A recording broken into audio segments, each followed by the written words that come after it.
This is Revathi. Welcome to అందమైన కథల పొదిరిల్లు. Videos చూస్తున్న వారికి లైక్స్, కామెంట్స్‌తో సపోర్ట్ చేస్తున్న వారికి థ్యాంక్ యూ సో మచ్. 'ఓ ప్రేమ ఓ పగ' ఎపిసోడ్ నంబర్ 295.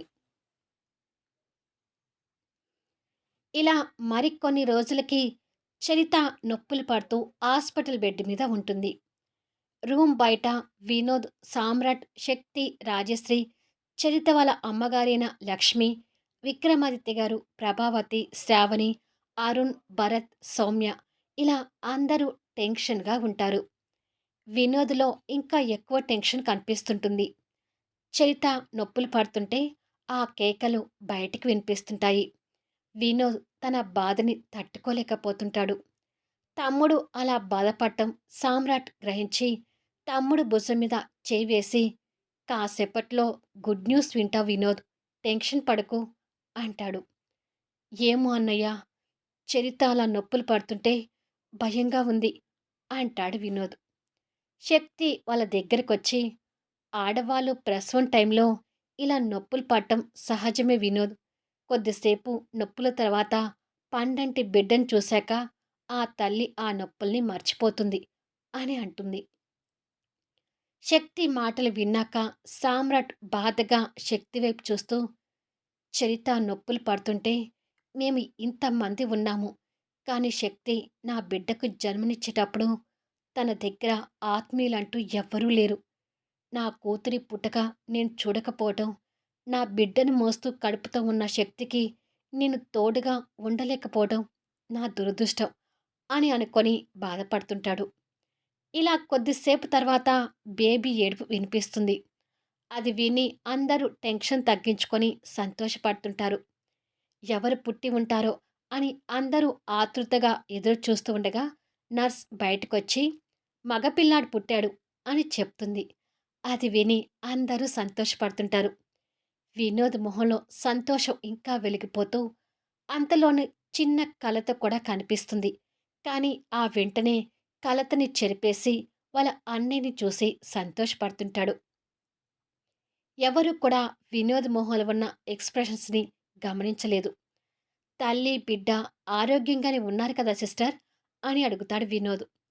"ఆరోగ్యంగానే ఉన్నారు. మీరేమీ కంగారు పడకండి" అంటుంది సిస్టర్. "మేము లోపలికొచ్చి బాబుని, తల్లిని చూడొచ్చా సిస్టర్" అని అడుగుతుంది శక్తి. "కొద్దిసేపట్లో రూమ్‌కి షిఫ్ట్ చేస్తాము. ఆ తర్వాత అందరూ వెళ్లి చూడండి" అని చెప్పి వెళ్తుంది. మరి కొద్దిసేపటికి చరిత బెడ్ మీద పడుకొని ఉంటే అందరి మధ్యలో బాబు సామ్రాట్ చేతిలో ఉంటాడు. "బాబు భలే ముద్దుగా ఉన్నాడు కదా సామ్రాట్" అంటూ శక్తి బాబుని చూసి మురిసిపోతుంటుంది. "అవును శక్తి, కొన్ని వినోద్ పోలికలు, కొన్ని చరిత పోలికలు కలబోసి పుట్టాడు" అంటాడు సామ్రాట్ బాబుని ముద్దు చేస్తూ. రాజశ్రీ సామ్రాట్ శక్తిని కాస్త బాధగా చూస్తూ, "మీకు కూడా మరో సంతానం ఉండి ఉంటే బాగుండేది" అని అనుకొని బాధపడుతుంది. ప్రభావతి, విక్రమాదిత్య గారి మనసులో కూడా అదే ఉంటుంది. కానీ బయటపడలేకపోతుంటారు. "బాబుని నాకు కాసేపు ఇవ్వు సామ్రాట్" అని శక్తి సామ్రాట్ దగ్గర నుంచి బాబుని తీసుకుని ముద్దు చేస్తుంటుంది. బాబుని చూస్తున్న సామ్రాట్ శక్తిని చూసి వినోద్, చరిత ఒకరికొకరు మొహాలు చూసుకొని సంతోషపడుతుంటారు. ఆ తర్వాత బాబు రాజశ్రీ దగ్గర నుంచి ఇక అందరి చేతిలో తిరుగుతూ వస్తుంటాడు. అలా అందరి చేతిలోకి తిరిగి చివరికి మళ్ళీ సామ్రాట్ చేతుల్లోకి వచ్చేస్తాడు. "కంగ్రాచ్యులేషన్స్ వినోద్" అంటూ భరత్ వినోద్‌కి షేక్ హ్యాండ్ ఇవ్వటానికి చెయ్యి ముందుకు చాస్తాడు. వినోద్ కాస్త ఇబ్బంది పడుతూ, "సారీ భరత్ గారు, కంగ్రాట్స్ చెప్పాల్సింది నాకు కాదు, మా అన్నయ్యకి, వదినకి" అంటాడు. ఒక చరిత తప్ప సామ్రాట్‌తో సహా వినోద్ మాటలకి అందరూ ప్రశ్నార్థకంగా చూస్తుంటారు. "ఏమంటున్నావు వినోద్? మాకు కంగ్రాట్స్ చెప్పడం ఏంటి?" అని అడుగుతుంది శక్తి. "నాకు అదే అర్థం కావటం లేదు. మీరు తల్లిదండ్రులైతే మాకు కంగ్రాట్స్ చెప్పడం ఏమిట్రా?" అని సామ్రాట్ కూడా అడుగుతాడు. "మాకు బాబు పుడితే ఆ బాబుకి మిమ్మల్ని తల్లిదండ్రులు చేయాలి అనుకున్నాం అన్నయ్య. అంటే బాబుని మీకు దత్తత ఇవ్వాలని నేను, చరిత అనుకున్నాము" అంటాడు వినోద్. సామ్రాట్, శక్తితో సహా అందరూ ఆ మాటలకి షాకింగ్‌లా చూస్తుంటారు. చరిత నెల తప్పిన రోజు ఫ్లాష్ బ్యాక్‌లోకి వెళ్దాము. చరిత నెల తప్పిందనే విషయం అందరూ విని, చరితకి, వినోద్‌కి ప్రైవసీ ఇవ్వాలనే ఉద్దేశంతో అందరూ బయటికి వెళ్ళిపోతారు. చరిత తల్లి కాబోతున్న సంతోషంలో ఉంటే, అప్పటి వరకు తండ్రి కాబోతున్నాడనే సంతోషంలో ఉన్న వినోద్ మొహంలో కాస్త బాధగా ఎక్స్‌ప్రెషన్స్ మారిపోతుంటాయి. చరిత అది గమనించి, "ఏంటి వినోద్, సడెన్‌గా అలా అయిపోయావు? మనం తల్లిదండ్రులు కాబోతున్నామనే సంతోషం నీ మొహంలో అప్పుడే మాయమైందేంటి?" అని అడుగుతుంది. అది చరిత, నేనొక్క విషయం చెప్తాను. నా మాట వింటావా? అని అడుగుతాడు. నీ మాట నేనెప్పుడన్నా కాదన్నానా? అదేంటో చెప్పు అంటుంది. నా మనసులో ఎప్పటినుంచో ఒక కోరిక ఉంది చరిత. అన్నయ్యకి మళ్ళీ పిల్లలు పుట్టే అవకాశం లేదు కాబట్టి, మనకి పాప కాకుండా బాబు పుడితే, బాబుని అన్నయ్య వాళ్ళకి దత్తత ఇవ్వాలని నా కోరిక అంటాడు. అది విని చరిత నిర్ఘాంతపోతుంటుంది. అదే చరిత, బలవంతం ఏమీ లేదు. నీకిష్టమైతేనే అంటాడు వినోద్. చరిత కొన్ని క్షణాలు ఆలోచించి, సరే వినోద్, నేను ఒప్పుకుంటున్నాను అంటుంది. అది విని సంతోషపడుతుంటాడు. బావ వాళ్ళకి బాబుని దత్తత ఇచ్చినా, మన కళ్ళ ముందే బాబు పెరుగుతాడు కాబట్టి, నేను నీ నిర్ణయానికి ఒప్పుకుంటున్నాను అని చెప్తుంది చరిత. నిజంగానే మనస్ఫూర్తిగా ఒప్పుకుంటున్నావా చరిత? అని అడుగుతాడు వినోద్. మనస్ఫూర్తిగానే ఒప్పుకుంటున్నాను వినోద్. మనకి మళ్ళీ పిల్లలు పుట్టే అవకాశం ఉంది కాబట్టి, నీ నిర్ణయాన్ని యాక్సెప్ట్ చేస్తున్నాను అంటుంది నవ్వుతూ. అది విని సంతోషపడుతూ, ఒప్పుకుంటావో లేదోనని భయపడ్డాను Charitha. Thank you so much. నన్ను ఇంతగా అర్థం చేసుకునే భార్య రావటం నిజంగా నా అదృష్టం అని ప్రేమగా తన నుదిటిన ముద్దు పెడతాడు. వినోద్‌కి, చరితకి ఆ రోజు జరిగిందంతా గుర్తొస్తుంటే సామ్రాట్ అడ్డుపడుతూ, "వద్దు వినోద్, ఆ తల్లి మనసుని బాధపెట్టకు. మీ బాబుకి మీరు మాత్రమే తల్లిదండ్రులుగా ఉండాలి" అంటాడు. అవును వినోద్, మీ నిర్ణయానికి నేను కూడా ఒప్పుకోవడం లేదు. ప్రత్యేకించి మేము దత్తత తీసుకోవాల్సిన అవసరం ఏముంది? బాబుకు మీరు తల్లిదండ్రులుగా ఉంటే, మేము పెద్దమ్మ, పెద్దనాన్నమై అనురాగాల్ని పంచుతాము. దయచేసి మీ నిర్ణయాన్ని వెనక్కి తీసుకోండి అంటుంది శక్తి. రాజశ్రీ కూడా ఆ విషయాన్ని అంగీకరించలేక, ఎవ్వరి పిల్లలకు వాళ్ళు తల్లిదండ్రులుగా ఉంటేనే బాగుంటుంది వినోద్. నీకు మీ అన్నయ్య, మీ వదిన మీద ప్రేమ ఉండొచ్చు. కానీ ఆ ప్రేమ మీ పిల్లల్ని మీకు దూరం చేసేలా ఉండకూడదు కదా! అంటుంది. అది కాదమ్మా! దయచేసి మా నిర్ణయానికి ఒప్పుకోండి. అన్నయ్యని ఇద్దరి పిల్లల తండ్రిగా చూడాలనుకుంటున్నాను అంటాడు వినోద్. అవునత్తయ్య, బాబుని బావ వాళ్ళు దత్తత తీసుకొనివ్వండి అంటుంది చరిత. మీ బిడ్డని దత్తత తీసుకోవాల అవసరం సామ్రాట్‌కి ఏమీ లేదమ్మా అంటూ ఒకరి గొంతు వినిపిస్తుంది. అందరూ అటువైపుగా చూస్తారు. శక్తి దాడి చేసిన క్రమంలో సామ్రాట్ వెనక్కి ట్రీట్మెంట్ చేసిన డాక్టర్ కనిపిస్తుంటాడు. డాక్టర్ మాటలకి అందరూ ఆశ్చర్యపోతుంటే, సామ్రాట్ మాత్రం డాక్టర్ చేతిలో ఉన్న రిపోర్ట్ చూసి, చేతిలో ఉన్న బాబుని జాగ్రత్తగా పక్కన ఉన్న అరుణ్‌కి అందించి, "నా రిపోర్ట్స్ వచ్చాయా డాక్టర్?" అని అడుగుతాడు. "రిపోర్ట్స్ ఏంటి?" అని అందరూ ఆశ్చర్యంలో ఉండగా, "వచ్చాయి సామ్రాట్" అంటాడు డాక్టర్ నవ్వుతూ. "వచ్చాయా? మరి రిపోర్ట్‌లో ఏముంది?" అని అడుగుతాడు సామ్రాట్. "ఒక చిన్న ఆపరేషన్‌తో నువ్వు మళ్ళీ తండ్రయ్యే అవకాశాలు ఉన్నాయి" అని చెప్తాడు డాక్టర్. అది విని సామ్రాట్ సంతోషపడుతుంటే, అందరూ మాత్రం అర్థం కానట్టుగా షాకింగ్‌లా చూస్తుంటారు. "ఇదిగో రిపోర్ట్స్" అంటూ డాక్టర్ సామ్రాట్‌కి రిపోర్ట్ ఇస్తే, సామ్రాట్ రిపోర్ట్‌లో కనిపిస్తున్న రిజల్ట్ చూసి సంతోషపడుతుంటాడు. శక్తి ముందుకొచ్చి, "నేను వింటున్నది నిజమేనా సామ్రాట్?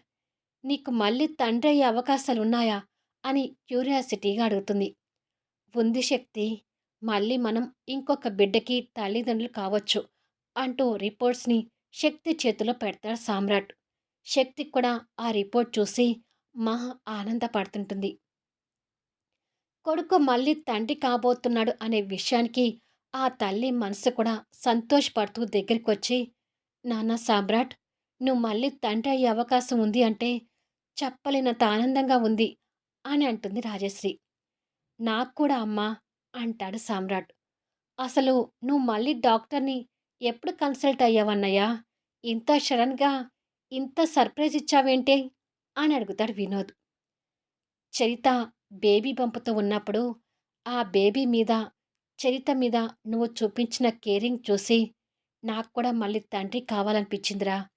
శక్తిని బేబీ బంపుతో చూడాలని, ఆ బిడ్డ కదలికల్ని ఈ చేతి ద్వారా స్పర్శించాలని, ఇలా ఎన్నో ఆశలు పుట్టాయి.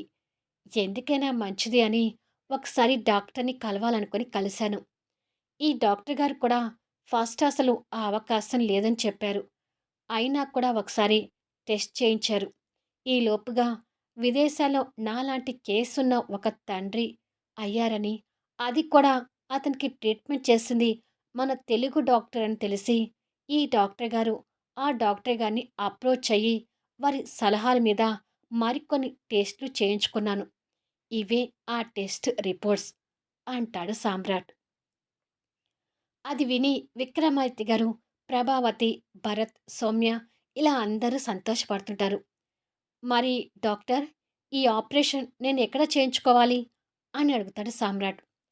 "మరో 4 రోజుల్లో ఆ డాక్టర్ ఇక్కడికి వస్తున్నారు సామ్రాట్. ఆ డాక్టర్ గారే నీకు ఆపరేషన్ చేస్తానని చెప్పారు" అని అంటాడు. ఇలా ఆ గుడ్ న్యూస్ విని అందరూ సంతోషపడుతుంటారు. "మళ్ళీ తర్వాత కలుద్దాం సామ్రాట్" అని చెప్పి ఆ డాక్టర్ వెళ్ళిపోతాడు. హమ్మయ్య! నిజంగానే ఇది మనందరికీ మంచి గుడ్ న్యూస్ అంటాడు అరుణ్. ఏమైనా ఇవాళ మా ఇద్దరి తమ్ముళ్ళ గురించి సంతోషకరమైన విషయాలు విని నిజంగా నేను కూడా తృప్తి పడుతున్నాను అంటుంది శ్రావణి. బెడ్ మీద పడుకున్న చేత కూడా ఆ సంతోషంలో ఉండగా అరుణ్ చేతిలో ఉన్న బాబుని శక్తి ఎత్తుకొని, అంతా ఈ బాబు వచ్చిన వేళ విశేషం అని అంటుంది. నిజమే అని అందరూ అంటారు.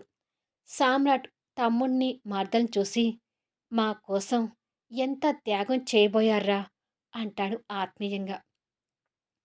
వినోద్ అంటే నీకు సొంత తమ్ముడు కాబట్టి బాబుని మనకు ఇవ్వాలనుకోవడంలో పెద్దగా ఆశ్చర్యం లేదు సామ్రాట్.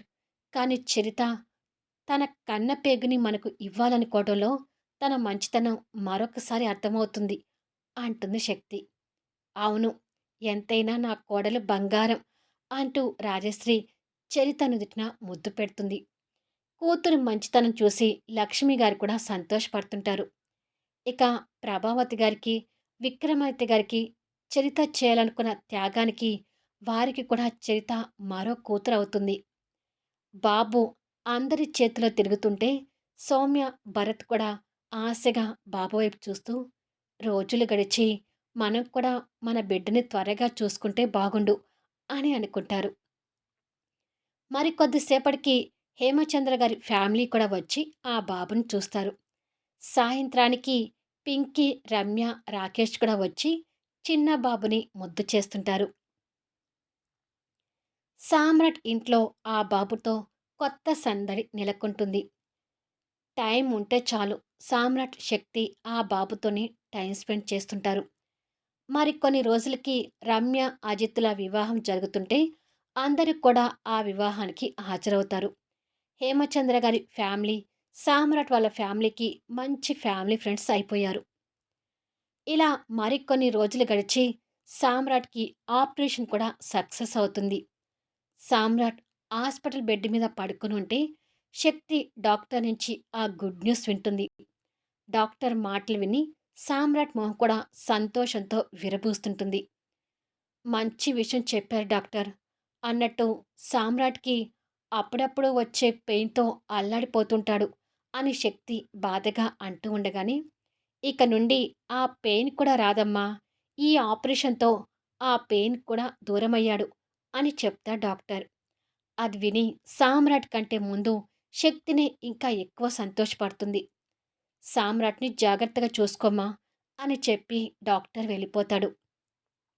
ఇక నీకు ఆ పెయిన్ నుంచి విముక్తి కలిగింది సామ్రాట్ అంటూ సామ్రాట్ నుదుటిన ప్రేమగా ముద్దు పెట్టుకుంటుంది శక్తి.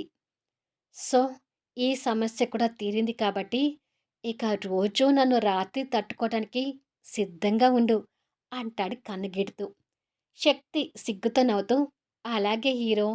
కానీ ముందు ఈ ఆపరేషన్ నుంచి నువ్వు పూర్తిగా కోలుకో అంటూ కొంటెగా బుగ్గ నొక్కుతుంది. సామ్రాట్‌ని చూడటానికి తర్వాత మిగతా ఫ్యామిలీ మెంబర్స్ అందరూ కూడా వస్తారు. ఇలా మరికొన్ని రోజులకి సామ్రాట్ ఆపరేషన్ పెయిన్ నుంచి పూర్తిగా కోలుకుంటాడు. నైట్ 9 అవుతుండగా సామ్రాట్ చిన్న బాబుతో ఆడుతుంటే, శక్తి ఆపరేషన్ తర్వాత మళ్ళీ సామ్రాట్‌తో కలవబోతున్నందుకు హుషారుగా బెడ్‌ని మల్లెపూలతో అలంకరిస్తుంటుంది. మళ్ళీ నెక్స్ట్ వీడియోలో కలుద్దాము. టోటల్ హ్యాపీ మూమెంట్స్ చూడాలి అంటే ఎవ్వరు వీడియోస్‌ని స్కిప్ చేయకండి. ఇలా కొన్ని హ్యాపీ సీన్స్‌తో 300 ఎపిసోడ్స్‌కి ఎండ్ చేద్దాం. ఇందులోనే విలన్స్ పరిస్థితి ఏంటి అనేది కూడా ఉంటుంది. మళ్ళీ నెక్స్ట్ వీడియోలో కలుద్దాము.